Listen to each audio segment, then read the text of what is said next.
गुरुर्ब्रह्मा गुरुविष्णू गुरुदेवो महेश्वरा गुरु साक्षात परब्रह्म तस्मै श्री गुरुवे नमः. रामकृष्ण हरी. चला ऐकूयात ज्ञानेश्वरीचं एक पान. आज आपण ऐकणार आहोत ज्ञानेश्वरीच्या पहिल्या अध्यायातील म्हणजे अर्जुन विषाद योग या अध्यायातील पान नंबर 45-46, ओवी नंबर 261 ते 275. पडलिया तिये ठाई मग कल्पांती उकलून आई ये सने पतन कुळक्षयी अर्जुन म्हणे. आणि एकदा का या महाभयंकर नरकस्थानी पडले की त्या कुळाची कल्पाच्या अंतापर्यंत मुक्तता होत नाही. अशा प्रकारचा अधपात कुलक्षयामुळे होतो असे अर्जुन म्हणाला. देवा हे विविध कानी एकीजे परी अजूनही वरी त्रासून उपजे हृदय वज्राचे हे काय कीजे अवधारी पा.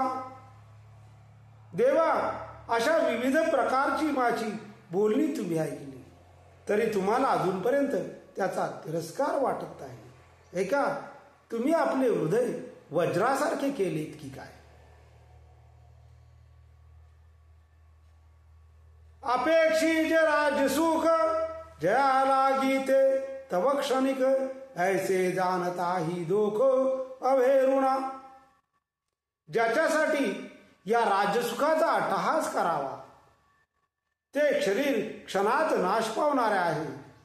म्हणून आम्ही या महापापाचा त्याग का करू नये. जे हे वडील सकळ आपुले वधावया दिठी सुदले सांग पाका येथे कुले घडले आम्हा. अहो, या सर्व पितातुल्य माणसांचा वध करायच्या दृष्टीने त्यांच्याकडे पाहिले तरी सुद्धा जे पाप घडेल ते लहान आहे का हे तूच सांग.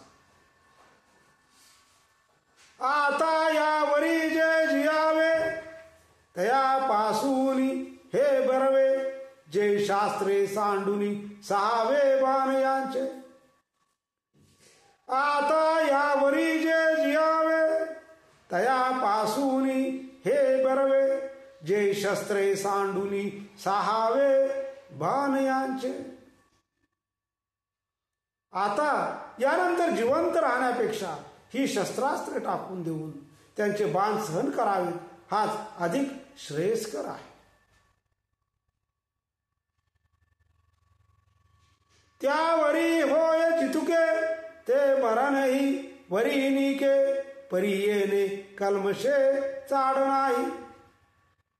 त्या कारणाने जर मृत्यू आला तरी चांगलेच आहे, परंतु या पापकर्माने राज्यप्राप्ती करावी ही अपेक्षा नाही. ऐसे देखुनी सकळ अर्जुने आपुले कुळ मग म्हणे राज्य ते केवळ निरय भोगू. याप्रमाणे अर्जुन युद्धभूमीवरील आपल्या कुळातील नाथलंगांना पाहून म्हणाला की त्यांना ठार मारून मिळालेले राज्य सुख म्हणजे केवळ नरकभोगच आहे. ऐसे तिये अवसरी अर्जुन बोलिला समरी संजयो म्हणे अवधारी धृतराष्ट्राचे. संजय धृतराष्ट्राला म्हणाला, राजा इकडे चित्त दे. अर्जुन या युद्धसमयी असे म्हणाला. मग अत्यंत उद्वेगला नजरत गैवरू आला तेथ उडी घातली खाला रथोनिया. मग अर्जुन अतिशय उदास झाला. त्याला अनावर असा हुंदका आला आणि त्याने रथातून खाली उडी घेतली. जैसा राजकुमारो पदच्युतु सर्वथा होय उपहतु कारवी राहुग्रस्तु प्रभाहीन. जसा स्थानभ्रष्ट झालेला राजपुत्र सर्वार्थाने सन्मानरहित होतो किंवा सूर्य राहूने ग्रासल्यामुळे तेजहीन होतो.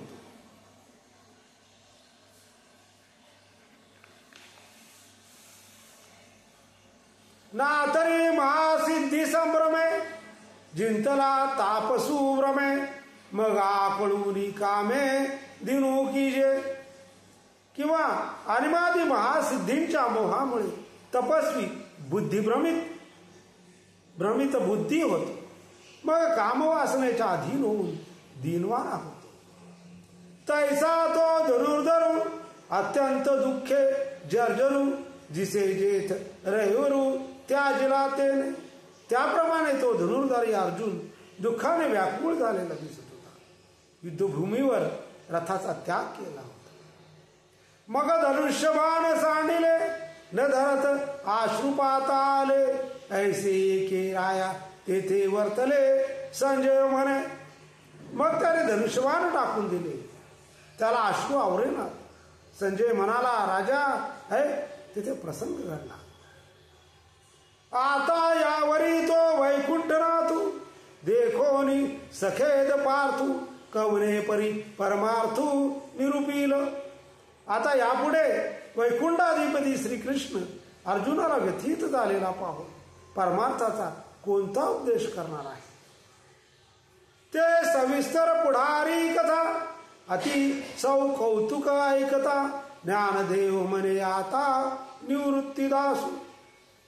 ती सविस्तर कथा पुढच्या अध्यायात ऐकणे फार कौतुकपूर्ण आहे असे निवृत्तीनाथांचे सेवक ज्ञानदेव म्हणतात. इथे श्री ज्ञानदेव रचिताया भावार्थ दीपिकाया प्रथमाध्याय समाप्त. श्री सच्चिदानंद परमस्तु. अशा प्रकारे आजच्या या पानावर ज्ञानेश्वरीचा पहिला अध्याय म्हणजे अर्जुन विषाद युद्ध हा अध्याय समाप्त झालेला आहे. यानंतरचा पुढचा अध्याय आणि पुढचं पान घेऊयात पुढच्या भागामध्ये. रामकृष्ण.